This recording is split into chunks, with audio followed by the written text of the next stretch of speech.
Good afternoon, and welcome to AIADA's AutoTalk. I'm your host, Rachel Soleimani. Before we get started, a few quick reminders as always.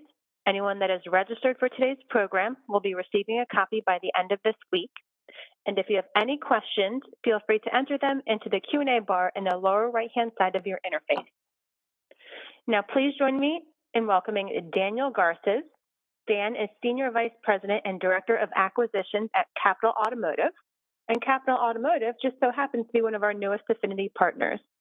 We're so excited to add them to our roster and even more excited to have them on today. So with that, Dan, I'll let you take it away. Thank you, Rachel, and thanks for that introduction, and also thanks to AIADA for this opportunity to share what we have learned studying this really exciting topic over the last 2 years. So let me start with the objectives of today's webinar. Today we're going to talk about electrification of the vehicle fleet and also how it's going to impact dealership real estate and operations. After this presentation, you'll be more aware of the actual costs to upgrade dealership properties. You'll have a sense for the physical impacts of electrification will have on the flow of a dealership. You'll know what features and equipment are required and where to put them. You'll also hear about current and projected statistics related to EVs and manufacturers. And we're going to discuss and hopefully dispel the myth that service departments will become obsolete because of an electric fleet. And finally, we all know electrification is coming to our industry, and I'm hopeful you'll see it presents another opportunity for dealers, and it's not really a threat to the business model. Before I go any further, I just want to take less than a minute to let people know what Capital Automotive does and how it's helped us prepare for this presentation. So we've been supporting dealers for over 24 years now, and we've completed over $6 billion of investments in dealership properties in 43 states and in Canada. CARS provides capital to dealers through their real estate by completing sale-leaseback transactions so that the dealer can unlock all of the frozen equity from their real estate and use that capital in other ways, either to generate better returns for their business or buy more stores, or just diversify their estate. We're also very active in the buy-sell transactions, allowing dealers to enhance their return on investment on new acquisitions by lowering the equity required to purchase that new platform. Our dealer clients can generate similar cash flow, but put less of their own capital to work. So how did we prepare for this presentation? Well, we interviewed dealers and many of our clients representing more than $35 billion of annual revenues throughout the US and Canada. We spoke to dealer principals, CFOs, facility directors of large multi-franchise groups, all the way down to single-point stores. We talked to dealerships in large metro markets and small rural markets. We met with public dealers and private dealers. Our goal was to set a very diverse set of perspectives. And to that end, we also interviewed general contractors, architects, even solar installers. We reviewed the data from governmental agencies, industry publications, and dealer associations. And we pulled all this information together, drew some of our own conclusions, and then that's what we're presenting today. Now, we all know opinions vary greatly on this topic, and there's an incredible amount of ever-changing information. So there is a point in time discussion from what we have today, and this could change in the future. First, let's cover a quick definition so we're all coming from the same perspective. There are 3 kinds of electric vehicles: a hybrid, a plug-in hybrid, and then a full battery electric vehicle. For this presentation, the sales numbers and the market share data that we're showing include only the plug-in hybrids and the battery electric vehicles, because these are the vehicles that have a charging port and require an electric charging infrastructure. These are the reasons why you need to make upgrades to your property, not the original hybrids. Remember, those are only vehicles that don't plug in, and they rely on internal combustion engine to charge the battery and extend the range. So first, I want to set the stage a bit about what we're going to talk about. We're going to talk about headlines, manufacturing announcements, and then we're going to drive what's driving the manufacturers to invest in electrification. We're going to cover the current and projected market share of EVs before we get into the actual cost to upfit your facilities. Investment in BEVs is coming from many different sources. Manufacturers are spending unprecedented money on research and development and new vehicle rollouts. The Infrastructure Investment Act includes $7.5 billion for the construction of vehicle charging stations. The Inflation Reduction Act has new tax credits that'll be in place for the next 10 years. This revision is more controversial than the previous tax credit because it's more complex to determine which vehicles actually qualify for the credit. There are more considerations like where the materials for the batteries were sourced or where the vehicle was assembled. The new act did remove some unit volume caps, which is good for some manufacturers, but now it also limits who may qualify for the credit based on the consumer's income. So it's not just the vehicle that qualifies, but it's also the buyer that has to qualify. According to the Edison Electric Institute, the number of EVs on the road by 2030 will be around 26.4 million, which is a lot of vehicles. But you'll see in an upcoming slide that that'll be less than 10% of all the cars on the road, even in 2030. I'm sure many of you have been to a social event unrelated to our industry, and someone you're talking to finds out you're in the auto industry. What happens next? Well, they start asking you about electric vehicles. They talk about Tesla or Rivian or even Lucid.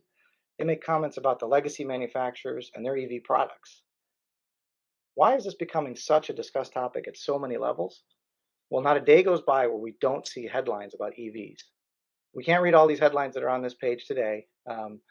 We can't do a click through of the headlines with this presentation format, unfortunately. But really, the point here is that the announcements have been coming at us very fast from lots of different places. Even the White House is making announcements about their goals of what they expect should be the penetration of EV sales in the United States. So to try to clarify these headlines, what we did is we created this slide. Because if you just read the headlines, it'd be difficult to know really what the automotive landscape is going to look like in the next 10 years. We gathered the biggest announcements, summarized them in a chart, showing them by states. This is a moving target, and many manufacturers announce one thing and then they revise their announcement. This is the best summary we could put to date. This slide shows the timeline from the left to right of the major manufacturers' announcements of BEV sales targets. By 2025, you can see here, Daimler and Volvo have the most aggressive target at 50%. They also have lower volume brands, so they can be more nimble with their production shifts. Volkswagen has a 20% target. Given their volume, that's a pretty material shift. And they're targeting 50% of their global sales by 2030. Now, Daimler, Buick, Cadillac, Jaguar, and Volvo have all stated 100% targets by the year 2030. The new color on this chart, the orange and red, represents European and US targets. Ford has an aggressive European target set at 100% by 2026. Their global target's a little bit more tempered at 40% by 2030. The one outlier you'll notice on this slide is Toyota. They're targeting 15% of BEV sales by 2030. But remember, their hybrid product offering is already very diverse, and they have also invested in fuel cell technology, so they're bringing different components to the market. Now, we expect these targets to continue to shift, but the takeaway here is that more traditional manufacturers are making aggressive statements and significant investments. So the natural question is, what's driving all these announcements for new investment? Well, it's clearly the money. The publicly traded OEMs need to satisfy their investors, which is reasonable. So here we're showing the market cap of the major public manufacturers on the right side in blue, and the new EV manufacturers on the left side in green. Tesla alone has more market cap than all the other legacy manufacturers combined. Now that's attracted others into the space and refocused the legacy manufacturers. It's interesting to note that at the beginning of this year, Rivian had a market cap of 90 billion, which is higher than all the other OEMs except for Toyota and VW at that time. Now that's been corrected, and you can see on this slide it's down to 30 billion. Now, if the legacy manufacturers are trying to address these issues, they have to be very serious in talking about EVs. Otherwise, they're going to be left behind. Now I'm going to ask you to study this slide closely and compare it to the next slide. This is the actual unit volume sold in the US over the last 12 months through June of 2022. Does it make sense that a company that has 2.8% market share on the right side of this page should have a market cap greater than the rest of all the manufacturers combined? I'm going to toggle back and forth so you can see the mismatch again. Here's the market cap, and then here's the actual market share. So let's look at this from a different perspective. There are 14 global traditional manufacturers representing over 60 brands. Now, we should be familiar with most of these manufacturers, and almost all of them sell vehicles in the US, but we're talking globally for the next couple of slides. Now, on the right side, I just added 18 EV publicly traded startups that we're aware of, and there may be more, compared to the 14 traditional manufacturers on the left side that deliver most of the actual current global output of vehicles. There are more EV startups than all the traditional manufacturers operating globally right now. There's truly just not enough space on the global stage for all of these companies, and you can be certain that the ones on the left are going to fight very hard to keep their market share. When I see this, I ask myself, who's better equipped and funded to survive? How many of these will be standing in the next 5 to 10 years? This reminds us of the cell phone industry. Does everybody remember how competitive that space was? There were many well-diversified, well-capitalized companies with great brand recognition. But over time, we had winners, mergers, and losers. Now, it's hard to say that in the BEV market, who's going to be left standing. I guess time will tell us that.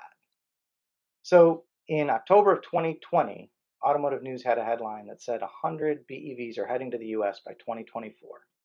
Just yesterday, they refreshed that headline, and now they're saying there'll be 150 BEVs by 2026. Unfortunately, I can't, because we can't animate in this presentation today, remove that headline. Otherwise, you could see everything behind it. But let me explain what is behind that headline. So on the rest of this page, there's a summary of the BEVs, all the BEVs that are on the market today, including their base price, their reported unit volume that is sold through June of this year. The average transaction price for a new vehicle sold in the US has reached a record high of $46,000 this year. The vehicles on this page that are highlighted in green have a base price that's equal or under that average. In other words, these are the vehicles that can be considered as a mass market or mass consumer vehicle. Many of the other ones on this page you can see are luxury vehicles, and naturally they'll have lower sales volume. If you count the green lines up, there are 12 on the market today that have a potential to be a higher volume vehicle because of their price. Now this is changing, and there will be more affordable BEVs coming to the market, but that's still going to take some time. So for the next 3 slides, we're going to talk about sales figures. This is showing EV sales growth through 2016. Now let me point your eyes to the 2021 bar, just to the right of the center of the page. You can see 633,000 EVs were delivered in 2021. That over 72%, which is highlighted in gray, were full BEVs, a majority of which were Tesla, and the remaining 27% in the light blue were plug-in hybrids. That growth rate's impressive, and it continues on the right side of this page. You can see the year-over-year unit volume for June. At this pace, we could nearly hit 1 million EVs delivered by the end of this year. Now this slide in a vacuum looks very impressive for EV sales. But let's put it in perspective with the next slide. So here, we're looking at the actual total units sold in the US for the same period beginning in 2016. Above the blue bars, you can see 17 million units annually, roughly, through 2019. And then you see the impact of COVID, the inventory shortages in 2020 and 2021. In the middle, you can see where we are year to date through June compared to last year. And then that really thin green line at the bottom of each of those bars is the actual EV sales as a percentage of that total. Now we added some projections for 25 and 2030. We're combining several sources to make our own projection here, but by 2025, we expect the total unit volume to be more normalized, not quite to the level we had in 2019, but certainly ahead of where we've been for the last 2.5 years. Based on those projections and the current growth rate, we think EVs will make up about 15% of total sales by 2025, and somewhere between 25% and 35% by 2030. So let's take another step back for a little bit more perspective.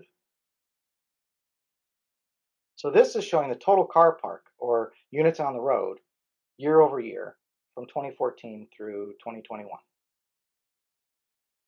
Please focus on the 2021 column. There are 289 million cars on the road today. And EVs with 2.4 million units make only 0.8% of all the cars on the road today. Moving to the right, you can see the projected EVs on the road could be 8.4 million by 2025, but that's only 2.9% of all the vehicles on the road by that time. And if by 2030 there's 25 million EVs, which is close to the Edison Electric Institute's projection that I quoted earlier, that's still only 8.3% of all the vehicles on the road in 2030. The point here is that it's going to take a long time before EVs can really make up even half of the vehicles in operation. So dealer service departments have an opportunity to service many dealers and many vehicles, even in the face of EV sales growing. Now, we talked about headlines and projections and investment in EV, but there are also headwinds too. When do we expect the cost of EVs to reach parity with the ICE vehicles? Is consumer adoption or demand going to continue with this production ramp up? How do we resolve range anxiety and trade-in value anxiety? We don't really know what the trade-in is worth yet when a battery needs to get replaced in 8 to 10 years. And what about the charging network? Who's going to build it? Who's going to pay for it? Can the grid support even the higher demand? I mean, California is already talking about brownouts when there's heat waves. So I'm going to spend a few minutes on the charging network. First, let's define the types of chargers. Level 1 is the slowest and least expensive to install. You can get 2 to 5 miles of range out of every hour you're plugged in. Now, they're not very useful for a full BEV because it takes so long to fully charge one. But they're really good and they're okay for light use, especially with like a plug-in hybrid. Level 2 is the most commonly charger available. This can give us between 10 to 20 miles of range for every hour you're plugged in, using a 240 volt power supply, so it likely requires some electrical work when installing them.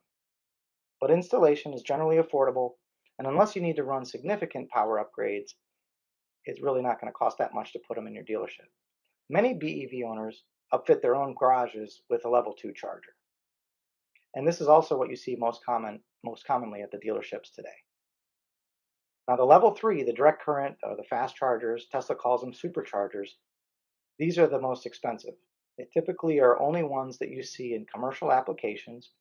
You can get 300 to 400 miles of range charged into a vehicle in just 1 hour. As I said, they're more expensive to purchase and install. They likely require a dedicated additional power service to the property, and often they require a new transformer to be installed as well. Let's talk about the public charging network. So this chart is showing the growth of publicly accessible chargers in the US. The growth is less important than focusing on the column to the far right. There are 114,000 charging stations in the US as of year-end 2021, but 92,000 are slow chargers, level 2 chargers. There are only 22,000 high-speed chargers, which are the ones that really support the longer road trips and reduce range anxiety for customers. The US has about 18.5 EVs per charging plug today, and it's estimated that number should be closer to 10, which means right now we're close to being 90,000 chargers short, and that's with only 2.4 million EVs on the road. As units in operation increase, that number of chargers will need to increase dramatically. And so will our electric grid to support the increased demand of power. So Elon Musk was quoted in a Barron's article actually a year ago yesterday, where he said the electricity production in the US will need to double to support the transition to an all EV fleet. Now, the article cited that this would take years or decades actually to upgrade. But just imagine doubling the capacity of high tension wires across this country, or transformers and substations, or doubling the capacity of the underground networks under our major cities. And most importantly, doubling the amount of power being generated in this country. Can that all come from renewable sources, or are we still going to have to rely on fossil fuels? We have all heard Gavin Newsom declare that the state of California will ban ICE vehicle sales by 2035. But did you know that 17 other states have adopted California's standards? That's over a third of the country. Of course, the same week California made that statement, we were in a heat wave, and then they asked the current EV owners to not charge their vehicles to help support the grid and avoid rolling brownouts. So our infrastructure can't support the current amount of BEVs on the road, and we're aggressively adding to that fleet. Did you guys know that California had scheduled a shutdown of the Diablo Canyon nuclear plant in 2025, and now the legislature is scrambling to delay that shutdown to 2030 because they don't have enough power to replace that plant? Well, let's go back to the chargers, those 114,000 charging stations that we were talking about. This map is from the US Department of Energy, and it shows the number of public charging stations in each of the states. You can see California has 30% of all the chargers. The next three biggest states are New York, Florida, and Texas, which combined are another 17% of all chargers. These four states have almost half the charging network today. You can see by these numbers, the Midwest, the mountain states, and parts of the South have much less capacity. They call these areas charging deserts. If someone's doing any kind of long distance driving, they're going to need to plan carefully how to get through these deserts. If you're in an EV, it's not the same as jumping in your ICE vehicle and never thinking about refueling because there's so many options to get gas. And I'm saying this from personal experience. Here's a real world example of a long distance road trip in a BEV. So in early 21, we bought a BEV in our family. I did buy it from a franchise dealer, just to be clear. We love driving this car around town. We have no range anxiety when we're using it in the city or around town. But that summer that we bought it, we packed up the family for our annual road trip. We've made this trip many times before. We visit the two grandmas, our kids' grandmas. We visit aunts and uncles and cousins. It's a very common road trip that many American families do every year. So we drove from Northern Virginia, spent a few days in Michigan, and then continued to Chicago. Now, I gave fair warning to my teenage kids that this could be an adventure. So what happened? With the ICE vehicle, this trip usually takes about 12 hours of driving time and 2 stops for fuel, going one way. With the BEV, I planned 15 hours of driving time and 5 stops, as you can see on this map.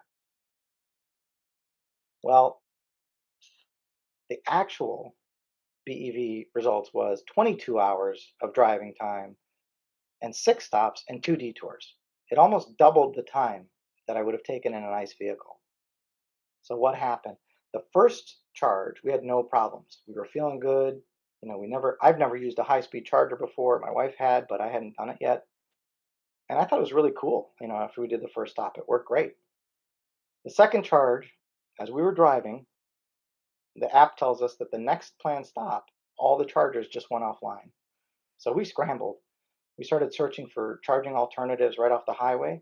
There were a couple of level 2 chargers really close to the highway, but that was going to take 8 hours to get a full charge, so that's off the table on a road trip. The closest high-speed charger was 15 minutes off the highway in the wrong direction. So we took a detour.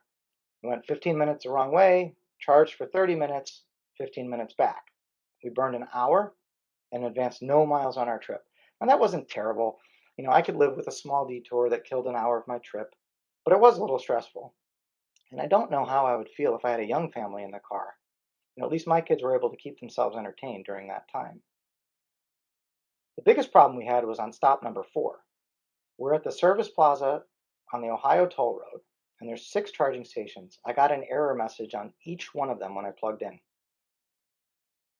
Other cars were charging, so I knew they were working.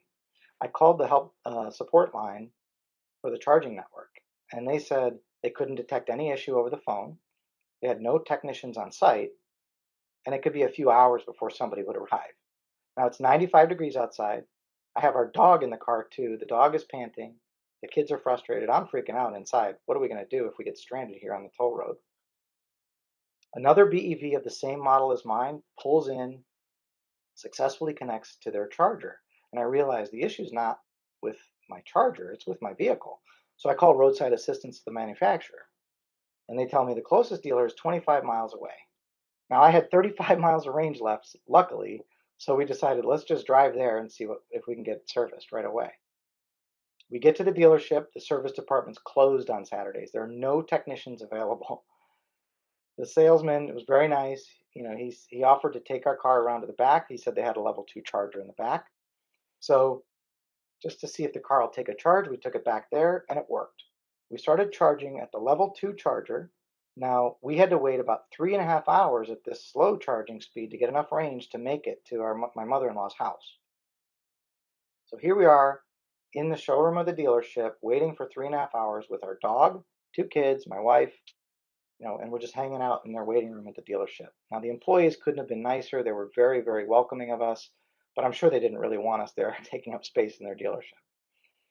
Fast forward to the next day, it took me 2 more days and 2 hours on the phone to try to get my car serviced in Michigan so we could complete our trip. The first appointment I could get was 2 days later, so I lost another half day with my family when I finally got the service appointment. And it turns out all I needed was a software update to fix this charging error. Now, the total experience, including service, for a one-way trip was 30 hours, double what I planned and a lot more stress. The return trip was much better. We had 6 stops and 16 hours to get home. A little bit longer than I was planning, but still, it wasn't that bad. The one thing that was interesting, though, was at every charging station that we stopped at, there was at least one charger out of service. Now, the point of this story is not to say that BEVs are not good.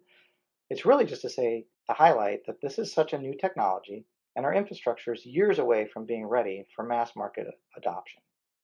We need a more robust charging network, for sure. So there are over 100 companies in the US working to build out more public chargers. And here's a list of some of the largest ones. The one on the left, you can see, are publicly traded companies, including Tesla. And on the right side, there's some bigger private companies in this space, and they're all aggressively pursuing to build out this network. Manufacturers are partnering with specific charging network providers for their dealership upgrades. Now, this complicates things for multi-franchise dealers because it's likely to increase your cost of installation by having to work with different vendors to install charging stations across multiple stores. Also, the initial requirements might be different based on where your store is located and the projected EV penetration for specific markets.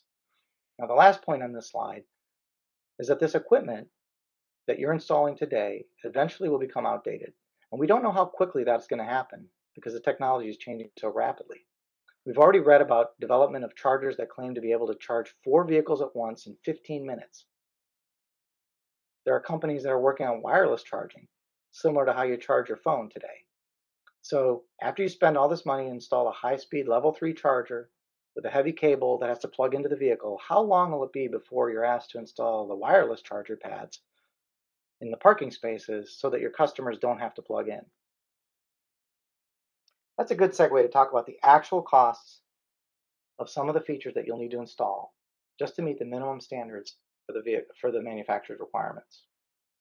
So this chart will be up for the next several slides. You don't have to read it all at once, but I'm going to go through each line item. But going from left to right, we've listed the major items that you need to install, the cost range for each of those items, how many units you may need at a dealership building, per building, and then finally, the range of cost for each of those individual components. So let's start at the bottom, which sums the total range of cost per location, and then we'll break down each line item. As you can see, there's a very wide range, $56,000 to $650,000. Now, most properties will fall somewhere in the middle, but some will be even more than that, like a Ford dealership based on their most recent announcements. I'll get into that in a minute. So how do we get to these totals? Let's start with the level 2 chargers. Most manufacturers are requiring 3, maybe 4 of these chargers per facility. If you have power outlets near where you want them, then they're easy to install the charger. Your cost could be very low if that's the case.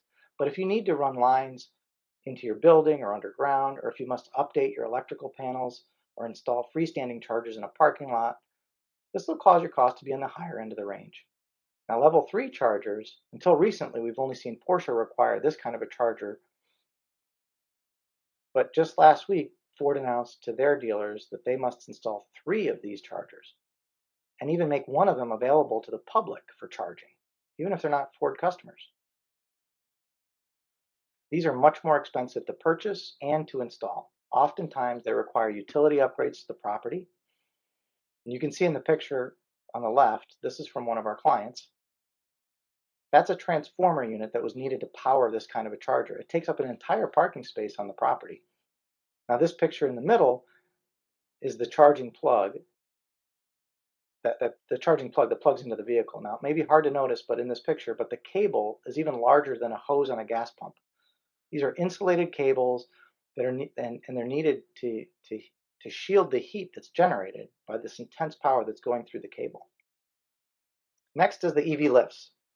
So you'll need a special lift to service EVs.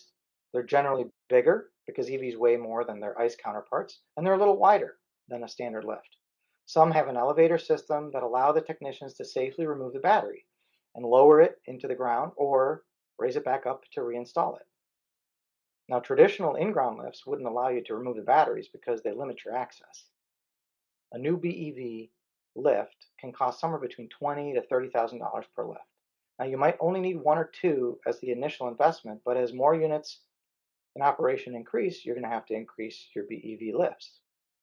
Next is the heavy-duty forklift. Not everyone will need this, but several dealers have told us that they have to buy one of them. Now, you don't have to purchase a brand new one. You may be able to get a used forklift for less money, but it is used to transport the batteries around the service department because they're very heavy. You can also use it to raise and lower the battery when servicing the vehicles. If you use one of these, you'll need an empty service bay next to the EV bay so you can drive in and out of that space. Next is special tools and equipment. Technicians need to wear special suits, gloves, sometimes eye protection when they're working on these high voltage systems. The insulated tools are more expensive than traditional tools, and the amount of training for technicians is ongoing and very costly. So battery quarantines. Has anyone seen one of these yet? This picture on the bottom is an actual unit from one of our clients. As you know, damaged or used batteries can be volatile, and they're often considered a fire risk. When doing our research, we found that some of the manufacturers are requiring dealers to have a separate quarantine space for batteries.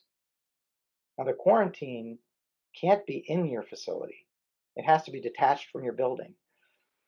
So you have to buy or build one of these, and it could cost somewhere between $20,000 and $45,000.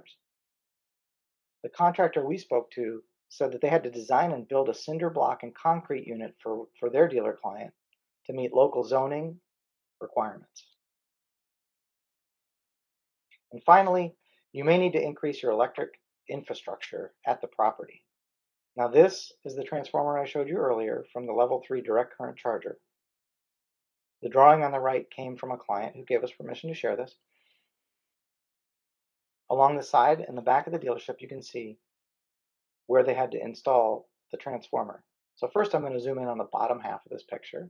And you can see the bottom of this picture is where the transformer, the charge box, and the service equipment were all installed, taking up to 3 parking spaces on the property. Now this is just to handle the new power flow needed at the property to support the level 3 charger. Moving up on the picture, you can see the blue and green lines depicting what they call duct bank for the power supply. They had to rip up the asphalt and install these lines under the ground. For Porsche, these lines must be cooled because they generate so much heat when delivering the power. So it's a special ducting that's needed down there. Moving up on the picture, you can see that the actual consumer-facing charging kiosks are here. Now, this dealer also installed future payment kiosks, so they may be asking customers right now not to pay for the power, but at one point they could. And you could easily spend $200,000 for this kind of upgrade. In fact, the dealer spent more than $250,000 for this specific installation. Now that we know a little bit more about the costs, I want to share some ways to reduce those costs. So dealers should talk to their CPAs, their tax advisors, to ensure that they're getting all the credits that they're due. You may qualify for more incentives if you're also upgrading to solar at the same time. We've listed some states here that offer the biggest solar incentives. Also, consider talking to your local utility providers. The dealership will become a better customer of the utility company utilizing more power. And we've heard some dealers get assistance money to upgrade the transformers from the utility company. A few dealers told us they got an entire new transformer for free from the local utility company. Now this really does depend on your utility company, so be sure to ask. Of course, ask your manufacturer for incentive money as well. Some do provide it and others don't. So we talked about the costs. Now let's talk about the physical location of these upgrades and how they may impact the flow of your dealership. Here's a basic dealer site plan of a dealership. Now the highway frontage is on the left side of this picture. So that's what you'd consider the front of the dealership. You can also see the showroom on the front, the 3 service lanes on the top, and then the service department on the right. Where does the manufacturer want to put all of these charging stations? Well, we have them numbered out here. So the first one is in front of the store, mostly for customers, but also to show everyone that your manufacturer is progressive and they sell EVs. The second one, they want in your new vehicle delivery area. This is to educate your customer on how the charging system works before they drive off your lot. The third one on this picture is in your service lanes. Now this one's a bit controversial because you don't really want to tie up your service lanes with a parked car for charging, but some manufacturers have said that they want chargers in the service lanes. And then of course, fourth, you'll need one in the service department. And again, you'll need to think deeply about where you're going to put this so it doesn't negatively impact your operations. What we don't have on this site plan is what Ford just asked for their dealer network: a high-speed charger that's available to the general public to charge vehicles at your property. Do you put this in front of the store? Will it cause traffic flow issues? Will it impede your customer's ability to get around the lot? Should you put that in a place where there's easy ingress and egress to the main road? How many times will the cars be driving through your lot just to charge? Do you need additional insurance? What if a driver bumps into your inventory or one of your customers' cars? There's lots of implications to making a publicly available charging station on your dealership property. Now let's talk about the service lifts. Some EV lifts require more space, as we talked about. The GMC Hummer, for example, requires a longer space and a wider space than your current typical service space lift. So you're going to need at least 2 service bays, maybe a third, just to get started, especially if you're using a forklift to move your batteries around. And eventually, as units in operation increase, you're going to need more. We recently spoke to an Acura dealer who said that the manufacturer is rolling out a whole new plan on how to configure their service departments to accommodate EVs. Okay, does everybody remember this? Where are you going to put this eyesore on your dealership property? Let's go back to the site plan for a second. So we found a bottom right corner to put it. So hopefully you have space away from other structures and away from your neighbors where you can put this. Now this slide's a little scary. You know, some batteries have caught fire even when they're in the vehicles. This car in the middle was a BEV, but the 2 cars on either side of it were not. They were actually just collateral damage from this fire. Now, how are you going to protect your inventory or other customers' cars from something like this happening? Well, now you can see on the right side here, we have a battery quarantine area. I'm sorry, a vehicle quarantine area. This is especially for vehicles that come onto your property for service, trade, or body shop work. Until you've inspected that vehicle, you don't really know the integrity of the battery. So the best practice would be to quarantine that vehicle, keep it away from everything else. Depending on your parking availability, this could be pretty impactful to your operations. Now, we know today it's probably not an issue because of the low number of EVs that are in service and the incredibly low inventory people are carrying right now. But this is going to change over time. So those last few slides here are going to be focused on the service department. So the no service myth is really starting to go away. First, we showed it'll take decades for the actual units in operation to materially shift to EVs, allowing dealers to service ICE vehicles for a really long time. Now, the battery is the single most expensive component in a BEV, and the warranties is often 8 years or more and 100,000 miles. Well, that makes the consumer want to take it back to the dealer for service. And we strongly believe that given the complexity of BEVs, they're going to require the expertise of an authorized dealership service department. This should result in more years of service retention for BEV customers versus ICE vehicles. Most of the dealers we surveyed are not seeing a material difference in their ROs, gross, per EVs. Now, this is still very limited data because there's not a lot of EVs coming back yet for service. But EVs do require regular maintenance of many of the traditional ICE vehicle components, like tire rotations and brake pads and rotor replacements, suspensions. Now, an oil change may be replaced with a battery health report or a charge port inspection or repair. Cox has been doing a terrific job in tracking and studying these impacts to service opportunities. But this is still very new data, and it's going to take years to truly understand the impacts. So Argonne National Labs, under the guidance of the U.S. Department of Energy and University of Chicago, did a study to project and compare the average cost of ownership of 4 types of vehicles over a 15-year period, driving 186,000 miles. So from left to right, they compared ICE, hybrid, plug-in hybrid, and full BEVs. And you can see over the life of the vehicle, the BEV was actually the most expensive. This is entirely because of the initial cost of the vehicle, which is also increasing the taxes and the financing costs. The initial cost is the biggest challenge for BEVs before they can be accepted for mass consumption. Now the gray line here shows the BEV has much lower fuel costs, which we would expect, and the black line shows the lower maintenance costs. So let's zoom in on the maintenance and repair costs for a second. This subset of lines is what many people focus on, and it drives that myth that the service departments are under an immediate threat. When you see maintenance on an ICE vehicle at $16,000 and then it's nearly $9,000 for a BEV, that's a pretty alarming number. But that lower maintenance cost will be offset by the fact that there should be higher service penetration at the dealership because of the longer battery warranties and the technical complexity of the repairs. This will drive customers back to the dealership for service for a much longer time than they've traditionally brought their ICE vehicles back. Also, remember the car park slide, where we saw that the BEVs projected to make up less than 10% of total units even in 2030. So this slide is also a further breakdown. It's also from Argonne, and it just breaks down the maintenance components, comparing the different powertrains. We don't need to get into the details of this today, but we know there are less moving parts in a BEV, which will require less maintenance. This last slide shows on the right side the outlet counts for consumers bringing their vehicles in for service. Dealerships in dark blue account for about 8% of the total retail outlets for consumers. On the left side, it's showing the service bay counts.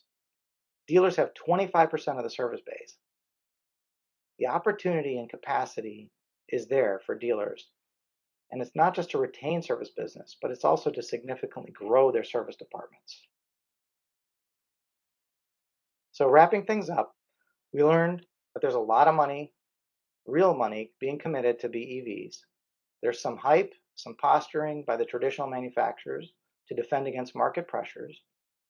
We know there's political pressure to deliver BEVs in the coming years, and there's no doubt there will be a market shift over time. But it'll be years before units in operation is meaningful. And service departments have a tremendous opportunity for market growth. Finally, here's an action plan for dealers as they consider upgrading their facilities.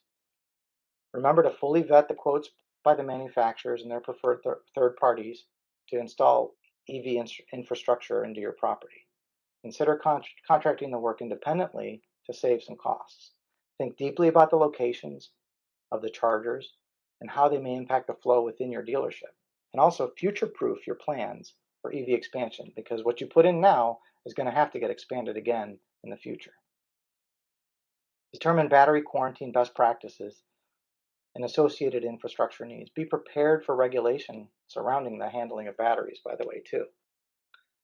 Consider implementing alternative power to save on utility costs, and communicate with your manufacturer about updates and requirements, and maybe even incentive money. Finally, work with your CPAs, determine that the dealership's taking advantage of all of the federal and local and state tax credits. Embrace EV as another opportunity to grow your business. Invest in training for the appropriate salespeople and F&I departments and service employees.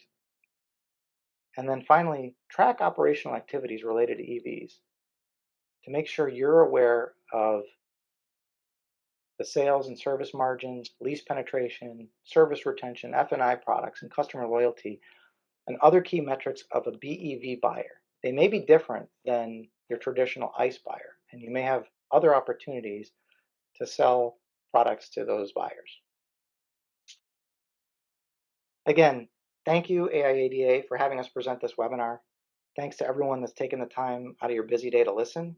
And please feel free to reach out to us directly if you have any questions about what you saw today. Dan, thanks so much for speaking with us today. What an important and informative presentation. I don't know about you, but I'm still kind of recovering from your road trip story. I can't even imagine doing that with my 5 and 7-year-old and my dog. You're a superhero in my books for that.